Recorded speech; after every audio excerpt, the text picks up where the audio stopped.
Yo, bros, what's going on? Going to answer a question here from one of our guys. You've got a wrestler who is 80 pounds, has to beef up to the 106, 108 pound weight class. They get a 2 pound allowance about 6 pounds into the season, and he's only 4'7". That poses the big problem. Can a kid gain 30 pounds in 4 months? Yes, it's definitely doable, but damn, he would have to live and breathe and eat lifting, resting, eating. I would definitely be advising this kid on just crushing milk like a madman. I'm not so sure that the Go Mad diet is the way to go, the gallon of milk a day. Problem with that is I assume it's going to crush somebody's stomach, especially a kid at 4'7". He's probably not going to make it, and I'm going to tell you why. This is just from experience. They're just not willing to put forth the work into the nutrition. I've written out exactly what kids should eat, and I'll even show you what I put for them here on the board. And we get kids that are really wanting to get to the top of their game, not doing it. So I say champions are eating to win. 8 a.m. you're going to have 4 whole eggs, have a piece, 1 or 2 pieces of fruit, and then have oatmeal. At 11 a.m. you're going to have 2 tuna or turkey sandwiches. You're going to have a cup of yogurt. You're going to have 2 glasses of milk minimum. 2 p.m. we're going to do the same thing. 6 p.m. you're going to have mom's dinner. 10 p.m. you're going to have dinner leftovers. And I told him, I said, fellas, when I was, lifting and I was in high school, I'd finish eating dinner, then I'd eat a bowl of cereal. Or I'd finish eating dinner, then I'd have a turkey sandwich. And I was crushing the chocolate milk. These kids today are on a different level. Have I had kids that followed what we've told them to do? Yes. One of the kids was 88 pounds, but he was 14, maybe even 15. He had just finished his freshman wrestling season. So he went from 88, we got him up to that 110, 112 mark, and then he wrestled at 103. It wasn't 106 at the time. He ate exactly how we told him to. He was going to IHOP every morning, getting pancakes, bacon, eggs, all that stuff. Another great story. Sorry, fellas, just backing this up. Another great story we had. You may have seen me blog about him years ago. We called him Curls. He won the world's strongest athlete several times at Joe DeFranco's.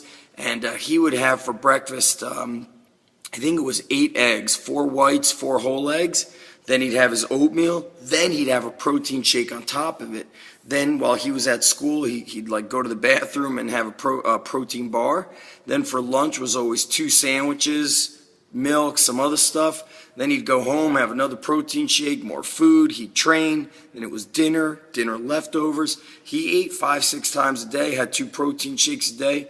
And if you've seen videos and photos of him, everything about him, he was just so athletic. He was ripped.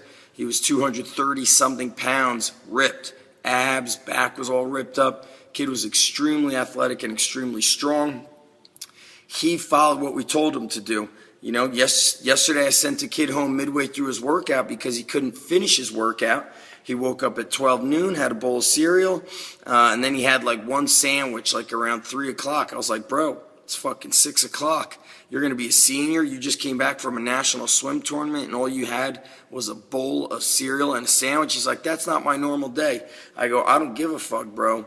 Nothing should be normal about somebody trying to be a champion. So if you woke up at 12, that doesn't mean you just eat cereal. Wake up and fucking eat your eggs, oatmeal, pancakes, fucking load it up. Have 2 sandwiches.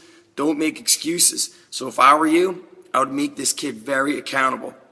I would print out some bunch of nutrition guidelines and food to choose from, and I would even print out like 2 or 3 sample breakfast. So it would be like pancakes plus 4 scrambled eggs plus bacon, 4 scrambled eggs plus 2 pieces of toast with butter plus 2 glasses of milk.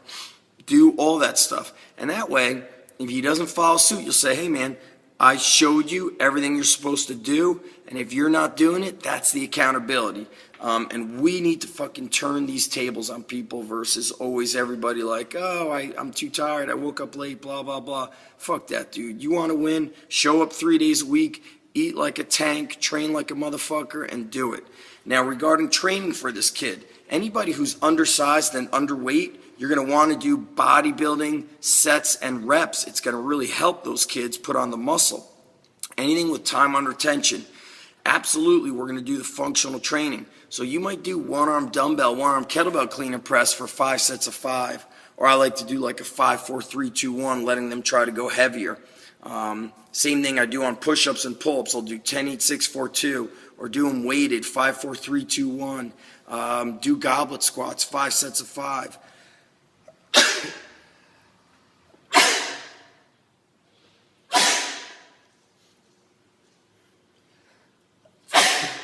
Whoa, sorry dudes. And I'll show you some of the workouts here, but we'll just have those guys do exactly what we do, all the same workouts. I'll let them do dumbbell curls at the end. We'll do dumbbell benching. At 80 pounds, he's going to do pull-ups, push-ups, bodyweight squats, a lot of sled drags, kettlebell and dumbbell farmer walks, dumbbell and kettlebell clean and press, kettlebell swings if you can, sandbag or sandball shouldering, and he's going to repeat the fuck out of that stuff. You could probably get away with that kid doing high rep squat bodyweight workouts. Things like doing 4 sets of 25, really just packing on the volume with that kid. He has to train with you 3 days a week, without a doubt, and he's going to have to eat like a motherfucker. Look at some of those old Iron Mind books, such as The Keys to Progress and Super Squats, because they're very interesting. The way Randall Strawson is always, the way he writes is from storytelling, and it's always these conversations of kids trying to gain weight, people trying to get stronger, and the advice he gives. So use it and keep me posted with how that goes. Let me give you guys a quick look at some of our workouts here. I just switched up the workouts. They were pretty brutal, and I'll tell you how I would tweak it for this kid. Okay, we did prowlers. Actually, I did this. I tweaked it. We warmed up, then we did double overhead carry and double rack walk. Then I had them do squats, supersetted with a prowler sprint, 50 feet. So they did all their jumping, so I didn't squat with box jumps. If kids were goblet squatting, then I had them box jump. But I did our long warm-up. So if you guys never saw a warm-up, use the search bar up above, type in Underground Strength Gym warm-up. After the warm-up, I had some of the stronger guys do some kettlebell complexes.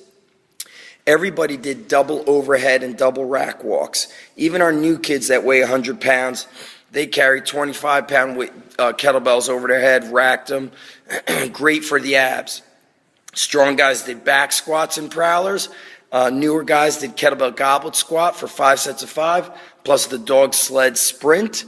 Some groups did lunge jumps and swings, 12, 10, 8, 6, 4, 2. The morning group, which was very busy, I sent them on a very short run. It's about a 200-meter run to the playground across the street. They went and did 12 lunge jumps, 6 each leg. Then they went to the swing set and did maximum pull-ups. Then they ran back. So it's like a quick 5-minute finisher circuit. But guys that are lighter, we're just pushing them to eat like madmen. Here's day 2. Notice the rep patterns I'm using of going down, double clean and press with weighted pull-ups, 6, 5, 4, 3, 2, 1. Double squat, 10, 8, 6, 4, 2. Squatting 2 times in a week to blast some muscle. And then body weight work, handstand push-up, coupled with farmer walk, coupled with a recline row. It's finished with sleds, grip, and abs. This workout is going to be tweaked. Day 3 is from last week or the last training block, so I'll tweak that up. But notice 6, 5, 4, 3, 2, 1, 5, 4, 3, 2, 1. Or I'll do 1, 2, 3, rest a minute, 1, 2, 3, rest a minute. 3 rounds of ladders, 1, 2, 3, or maybe 3, 2, 1. I do a lot of that stuff, a lot of ladders going up, a lot of reverse ladders. It's great for keeping technique and amassing volume. So think about that stuff when you're training that kid, that wrestler.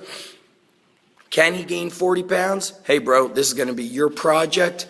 I want you to really have a sit down with that kid and talk to him about the mental attitude required, and also bring his parents in and just talk to them for a few minutes and talk to them about the commitment he's going to need in training and nutrition, and you're going to need their help with nutrition.